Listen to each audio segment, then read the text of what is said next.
تنقید کا حق آپ کو حاصل ہے، ان سے اختلاف کا حق آپ کو حاصل ہے. وہ حاکم مطلق نہیں ہے، وہ عامل نہیں ہے.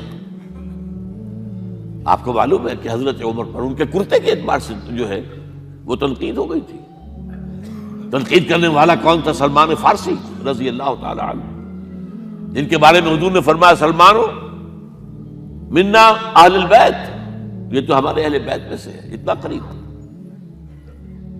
حضور حضرت عمر خطبہ دے رہے ہیں اور وہ کہتے ہیں کھڑے ہو کر لا سمع ولا طاعہ، نہ سنیں گے نہ اطاعت کریں گے. کلمہ بغاوت ہے. تو کوئی ناگواری کا احساس نہیں. مجمع عام میں بات ہو رہی ہے. کیوں کیا بات ہے؟ یہ جو کرتا آپ نے پہنا ہے یہ ان یمنی چادروں سے بنا ہے جو مال غنیمت میں آئی تھی، اور جتنی ٹکڑا جو ہے ہر مسلمان کو ملا اس سے کرتا نہیں بنتا، اور آپ ہے بھی طویل القامت، آپ کا کرتا کیسے بن گیا؟ فرماتے ہیں کہ عبداللہ سے، اپنے بیٹے سے، عبداللہ ابن عمر رضی اللہ تعالیٰ عنہ، عبداللہ تم وضاحت کر دو.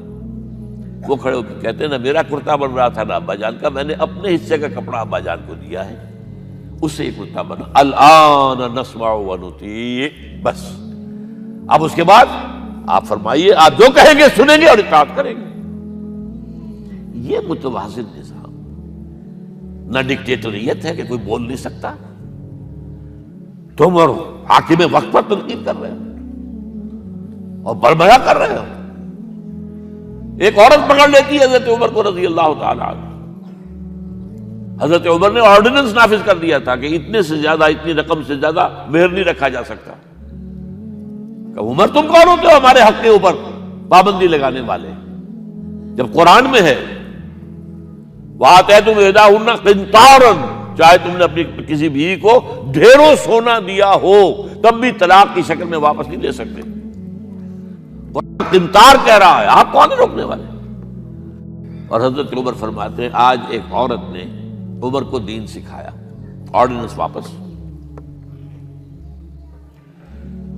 اسی طریقے کا معاملہ حضرت عمر کا یہ اجتہاد تھا کہ یہ جو زمینیں اتنی بڑی بڑی جو ہے، سواد، عراق، ایران، مصر سب فتح ہو گئے، چند ہزار صحابہ.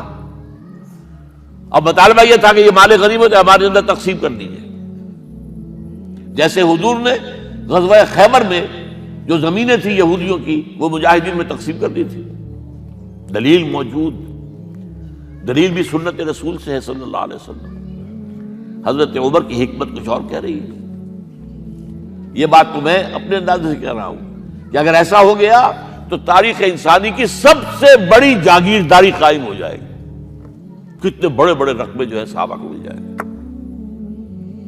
لیکن انہوں نے جو بات بیان کی وہ یہ تھی اگر یہ سارا تقسیم ہو گیا تو بعد میں آنے والوں کے لیے کیا رہے گا، اور جو فوجیں اب ہمیں پورے نظام کے لیے رکھنی پڑے گی ان کو کون سپورٹ کرے گا، ان کے لیے کہاں سے خرچہ آئے گا. تو انہوں نے طے کیا کہ یہ مال جو ہے مال فے ہے، یہ بیت المال کا ہے. جو مال غنیمت ہے وہ صرف وہ ہوگا جو عین محاذ پر حاصل ہوا ہے. ہتھیار ہیں یا بھیڑیں بکریاں ہیں یا اور جانور ہیں، یا وہاں پر جو پکڑے جائیں گے قیدی وہ غلام ہوں گے، وہاں پر اگر عورتیں ہوں گی پکڑی جائیں گی، خریدیں ہوں گی. یہ نہیں کہ پورے ملک جو ہے وہ غلام بنا دیے جائیں اور پورے ملک کی جو زمینیں تقسیم کر دی جائیں. بعض صحابہ کھڑے ہو گئے نہیں. اب حضرت عمر نے ٹریبونل قائم کیا ہے. 5 صحابہ اوس میں سے، 5 خزرج میں سے بیٹھ جائیے، وہاں اپنا بھی پیش کیا نقطہ نظر، باقی انہوں نے بھی کیا. وہ ٹریبونل نے فیصلہ کیا کہ عمر کی رائے صحیح ہے رضی اللہ تعالیٰ. یہ نظام سید القوم خادمہم، یہ اگر کوئی کہتا، اگر یہ مثالیں نہ ہوتی تو کہتے کیا تمہارا دماغ خراب ہوا ہے، یہ شاعری تو تم نے اچھی کر دی ہے، سید القوم خادمہم کبھی ہوا ہے؟ لیکن عمر نے بن کے دکھایا ہے. رات کے گشت پر ہے اور ایک عورت کے کراہنے کی آواز آئی ہے، معلوم ہوا کہ درد ذہن میں مبتلا ہے اور کوئی اس کے اٹینڈ کرنے والی کوئی خاتون نہیں ہے. گھر سے گئے ہیں، فرسٹ لیڈی اپنی اہلیہ کو لے کر آئے ہیں، انہوں نے اٹینڈ کیا ہے، اور اس کے بعد بچہ ہو گیا تو اندر سے ان کی اہلیہ کا امیر المومنین مبارک ہو بیٹا ہوا ہے. ایک اور دفعہ اسی طریقے سے گشت پر تھے، ایک گھر میں سے بچوں کے رونے کی آواز آئی. معلوم کیا کہ ایک خاتون ہے اور بچے ہیں، کھانے کو کچھ ہے نہیں. اس خاتون نے کہا میں نے یہ آگ کے اوپر جو ہے ہانڈی رکھی، اس میں پانی ہے، اور بچوں کو میں بہلا رہی ہوں کہ کچھ پک رہا ہے، ٹھہرو ذرا صبر کر لو، اسی طرح سو جائیں گے بھوکے۔ کانپ گئے حضرت عمر، گئے بیت المال سے اور بوری گندم کی لے کر اپنے کندھے پر، اپنے غلام سے کہا میرے کندھے پر رکھا، اس نے کہا میں لے چلتا ہوں حضور۔ نہیں، قیامت کے دن تم میرا بوجھ نہیں اٹھا سکو گے۔ اور وہ اپنے کندھے پر لاد کر لائے ہیں اور وہاں کھانا تیار کروایا، بچوں کو کھلایا ہے۔ یہ نظام، یہ ہے رحمت للعالمینی کا مظہر۔ یہ جان لیجئے سیرت محمدی صلی اللہ علیہ وسلم کے جب آپ مطالعہ کرتے ہیں کہ وہ سارا انقلابی جدوجہد کا دور ہے، اس میں ابھی نظام کی جو خوبیاں ہیں وہ پورے طور پر سامنے نہیں آئی تھی۔ ابو بکر صدیق رضی اللہ تعالیٰ عنہ کا دور خلافت جو ہے وہ بھی کاؤنٹر ریولوشنری موومنٹس کو ختم کرنے میں صرف ہو گیا ہے، جسے انگریزی میں کہتے ہیں للی ان بلوم، نظام اسلام۔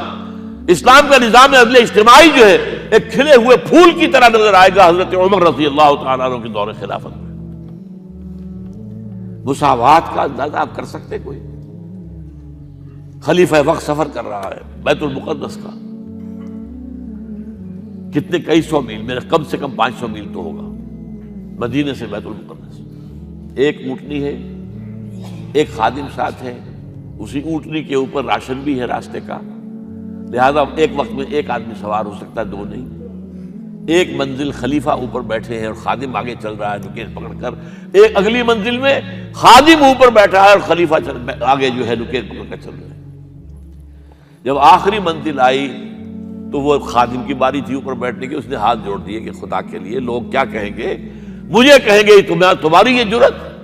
فرمایا نہیں، الدور دورک، نہیں، یہ تو حساب کا معاملہ ہے، میتھمیٹکس کا معاملہ ہے، یہ تمہاری باری ہے، بیٹھو۔ یہ بلندیاں، یہ عظمتیں، یہ عدل، یہ انصاف، اور پھر یہ کہ بوریا نشین، کوئی محل نہیں۔